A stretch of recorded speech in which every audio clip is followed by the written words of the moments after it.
So what if marketing were free? Intriguing question, isn't it? I ask it because as marketers involved in startups, we generally get really hung up on how much money we have to spend, or how much we more commonly don't. How does it change your thinking? You still have to figure out what to do. You still have to figure out who's going to do it. And gosh, is it really going to work? So that's an imaginary example. Generally, marketing costs money. Generally, it can cost a lot of money. I'm here to talk to you about how you can make it cost less for you and have your marketing work harder. My name is Pam Webber. I'm the CMO of 99designs. We are a graphic design marketplace that help businesses like yours get their design needs met. I've started my marketing career in Silicon Valley, working for eBay and PayPal. Since then, have worked for many startups in a variety of advisory or actual in-house roles. And I actually founded my own startup, bootstrapped it, so I have a lot of hands-on experience. That seems like the wrong slide. Hang on. All right. I'm going to keep going. OK. So when I walk into a company, I'm trying to assess how effective marketing is.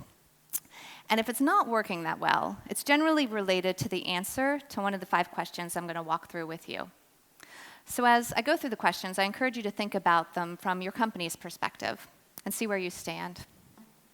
Question number 1. What are your goals? An easy one, right? Growth. But is it that easy? What are you trying to grow? Is it brand awareness? Is it users? Is it revenue, or is it profit? Those are all very different. Let's take those latter 2 examples. So you can spend marketing money, likely, buy customers, drive revenue. But marketing gets pretty inefficient pretty quickly. And thus, as you spend more marketing dollars, you may actually be reducing profits, even though you are driving revenue. And so the point is, marketing strategies intended to drive revenue are very different than those intended to drive profits. And so it's important to understand those distinctions. And so when I walk into a company and I'm trying to help them with their marketing, I try to orient everyone around one goal that everyone can galvanize around. Then, as we look at various initiatives, we make sure that those initiatives support that one goal we're trying to achieve. And then we go through a ruthless prioritization process. We define those that we think are best positioned to achieve that goal as P1s. Those are the ones we resource well, and we work on those first. P2s are those we don't have quite as much confidence in, and we're OK kind of holding off to get the P1s done. And then those that we don't have much confidence in at all, or lesser confidence maybe, we put in a P3 column. And we're actually OK saying no to those. And so when I walk into these companies and observe, like you probably have lots of great ideas going on, right? But it's usually not the lack of ideas that's the problem. It's usually the lack of prioritization. Question number 2. Is your target market too broad? This is a very common problem among startups. You go talk to investors, convince them how big your market size is and how much you can grow. But when you get back to the office and you're working with your teams day to day, it's really hard to target a market that is so broad. I just want to remind you that great big companies like Facebook started by just serving university kids. And the world's largest internet retailer started by just selling books. So I'd like you to think about this as I mention this to the companies I work with. You have to learn to grow small before you can grow big. Question number 3. Is your value proposition clear? And by clear, I mean crystal clear, such that any prospective customer, any partner, any employee really understands what you do. Take a look at this framework. How would you answer it? Is your who a pretty narrow target market? Are you able to describe exactly what you sell or what you're trying to get the customer to adopt? And why should they care? Are you very specific about the benefit that this customer is going to get? I was at a conference a few weeks ago talking to an entrepreneur, and this is what he told me about his business. We're going to help people find productivity tools. OK. So what if he had said this? We're going to help marketing agencies find productivity software to save time and money. OK, I get that. I understand that target market. I can identify with them. I can imagine ways I can reach that target market. I know what they're going to buy. They know what they're going to buy. And I very clearly can tell them why it's going to benefit them to use this product. Think about your value proposition. The clarity of message is very powerful, and I think startups underestimate that time and time again. Question number 4. Have you validated your assumptions? I'm guessing many of you are familiar with SurveyMonkey. I think I haven't walked into a company I've worked with where I haven't done a research or survey within the first 4 weeks. And that's what happened when I was hired by a company named SafetyWeb to help them grow. And SafetyWeb had a software product that allowed parents to track their kids' activities on the social networks. So parents could be on the lookout for things like cyberbullying or other unsavory activities they wouldn't want their kids involved in. So we decided to validate our assumptions, validate our value proposition with our target market, and we found the parents loved the product. Awesome, right? The problem was these were parents of 3-year-olds, so their kids weren't going to be on the social networks for another 10 years. So we took this opportunity to say, hey, maybe we actually should be serving the people who really value this product, which are tech-savvy parents who cared a lot about their reputation on the social networks and in social media and in Google, and help them with a reputation management tool. So this pivot enabled us to have a successful sale to Experian, one of the largest credit reporting agencies in the US. SurveyMonkey is a good friend of mine, and I encourage you to make him a good friend of yours. Question number 5. Is there an analyst by your side? I learned the power of analytics very early in my career at eBay. I was managing marketing for our collectibles category, and our growth had slowed a bit. And eBay was sort of built off collectibles. It was our core category, very important to the business. So we were trying to figure out why. So I sat down with an analyst over many long nights to dig into the data, and we found that our new buyer growth rates had slowed significantly. We weren't bringing as many new buyers into the business as we had done previously. And part of this was due to a redirection of resources, some marketing resources, that had gone against growing some of our more nascent categories. And so, upon correcting that, we were actually able to quadruple our new buyer growth rates that next year. So you may say to me, Pam, we're a startup. We can't afford to hire an analyst. And I would suggest that you actually can't afford not to. Sorry, my slides are a little messed up. You can't afford not to. Analytics needs to be a core competency of your company and of your team. You can outsource PR, you can outsource SEM, but you can't outsource insights. You can't outsource that inside knowledge you need. So I started with 5 questions. As I mentioned, these are the ones where I think a lot of startups get hung up on. So I want you to, aside from the messiness of the fonts, take a look at those and reflect on whether your startup, your company, is on target with these questions. What are your goals? Do you have one clear goal that everyone can galvanize around? Have you prioritized those activities to achieve that goal? Is your target market too broad? Again, very common because you go out and you have big vision, but remember you have to execute against something that's smaller in order to be successful. Is your value proposition clear? Again, clarity of message, very powerful. You want that right before you spend any money, any effort on marketing. Have you validated your assumptions to make sure that you do have the right product market fit? And finally, do you have the analytic tools, people, and core competency in place to make sure that whatever you're doing in marketing is guaranteed, you're at least guaranteed to understand how it's working? I'm afraid to click the button. I don't know what comes next. Yeah. Okay. So let's suppose that you actually, you've got this all right. Those 5 questions, you feel like you've nailed them. So I want you to take off your product hat or your CEO hat, founder's hat, whatever it is. And I want you to think like an investor, because I believe great marketers actually think like investors. And what do I mean by that? It means they look at their portfolio of marketing tools and determine what it is that they're going to invest in, what it is they're not, and they think about how long that's going to take to pay off. And so let's talk through some examples on how you can do that in marketing. It's not the cost, it's the return. And that's how marketers think. They're not thinking so much on, hey, can I, how much money is this going to cost me? They're thinking more around how long is it going to take for this investment to pay off? They're thinking the long term, not the short term. Let's take Lyft as an example. So a friend of mine in Silicon Valley, a guy named Adam Fishman, was one of the first marketing hires at Lyft. And Lyft is a ride-sharing company that you may be familiar with, second to Uber in the US. And so Adam and his team identified a referral program as a way in which they could grow scalably. So but the problem with the referral program, at least the type they were looking to build, was that it's very expensive to build to invest in. And so they needed to convince the dev team that they needed the functionality.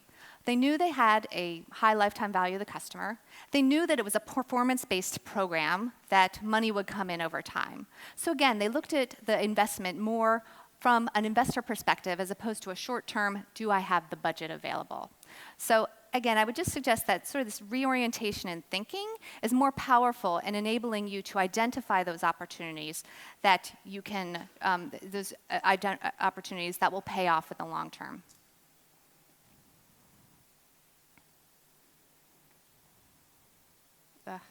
So this was the hypothetical example I wanted to give you originally. So let's say you have $50,000 and you believe that that's going to pay off in 2x in 1 year. Really, thinking like an investor, you would say, okay, if I had another $50,000 and I think that's actually going to pay off 10x in 3 years, the way you would want to be thinking about that marketing investment isn't so much, hey, can I afford $100,000?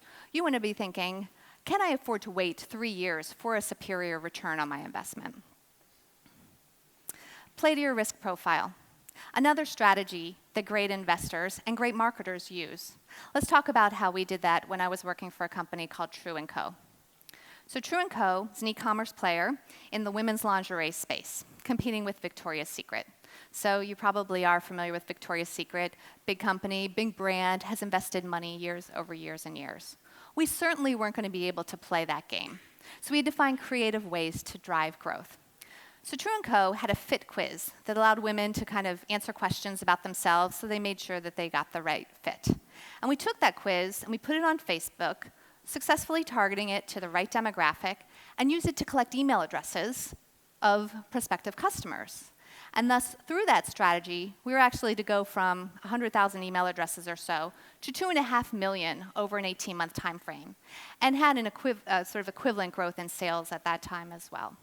So again, an example of how you have to play your game, the resources you have, and make sure that you're playing to your risk profile in order to get superior returns. Using asymmetric information to your advantage. How do investors do this? Usually, successful investors that are generating returns beyond the average investor know a little bit more about the industry or the space than, again, that average investor. And that's what Zendesk did. So Bill Masitis, who was the CMO of Zendesk at one point and is now the CMO of Slack, told me about this example. So for those of you who don't know Zendesk, it's a customer support software tool. And so Bill and his team recognized that their customer support reps were having problems finding new ones. And they were trying to figure out, how do we hire these guys? What questions do we ask? They also recognized that their customers were having a similar problem. So they used this insight to develop a content series. And one of their articles, entitled Top 10 Questions You Need to Ask a Customer Support Rep when you're interviewing them, generates 1 million visitors to their website every month for free. So they used that asymmetric information, the information they knew about just themselves, and turned it into an effective marketing strategy. Let's take Uber and a launch example. Uber didn't launch in New York City. Uber launched in San Francisco because they knew that market. They knew the customer. They knew the sort of quirks of San Francisco. They knew the regulatory environment. And they knew or had asymmetric information about that market that they didn't in New York City, where there are the most taxi cabs in anywhere in the US. So with that strategy, they were able to launch successfully in San Francisco, launch successfully in other markets, and within 5 years, there are now more Ubers in New York City than there are taxi cabs. Great investors look where others aren't. So they're not looking in the channels that are most bid up. They're not looking where all the competition is. They're looking in other places.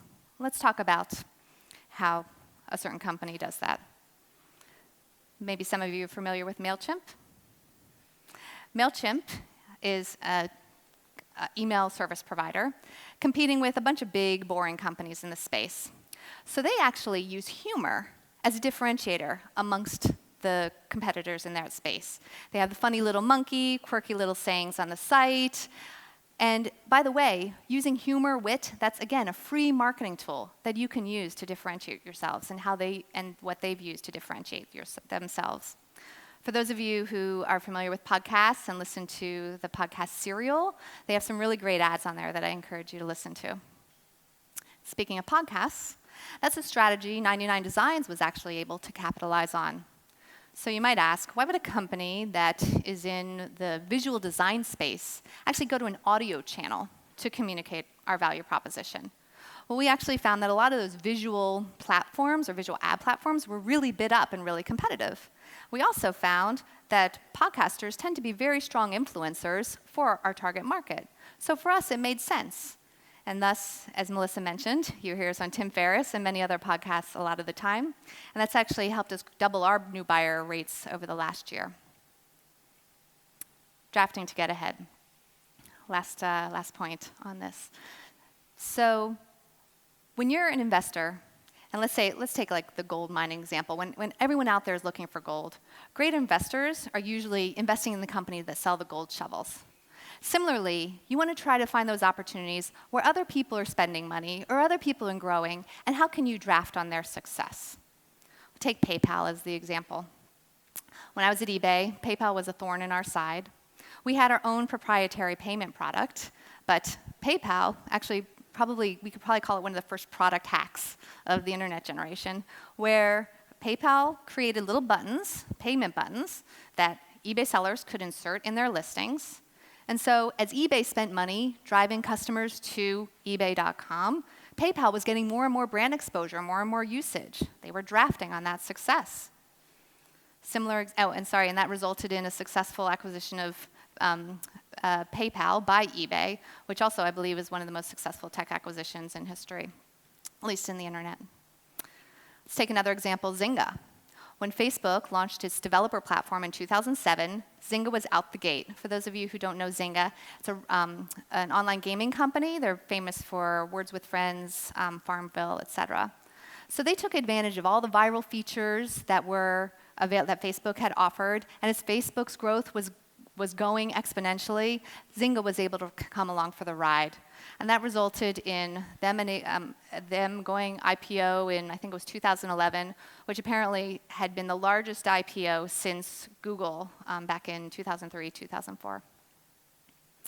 So you can do this. You can think like an investor and still be a marketer by thinking about the cost, not so much the return. By playing to your risk profile, playing your game. If you're bootstrapping, don't go for the expensive stuff. If you're in search, you want to be going for SEO as opposed to SEM. When you're talking to partners, you want to be going quid quo pro as opposed to paid sponsorships. You want to try to use asymmetric information when you can to your advantage. You want to look where others aren't. Try to avoid the really competitive channels. Find where your customer is in those other less well-known channels. And when you have opportunities to draft to get ahead, take advantage of them. So, I started this talk by asking you to forget about the money for a second, because I wanted to show you that it's actually a lot of the times not about the money. It's about positioning for your success and making sure that you have the foundation of your marketing set before you spend any money. Then, thinking like an investor will actually allow that you're using the right thinking to make sure that you're spending your money wisely. I'm confident if you employ these two strategies, that you actually will find many efficient and successful free and inexpensive marketing channels. And you'll also be sure that when you spend money on marketing, you're going to get superior returns. Thank you.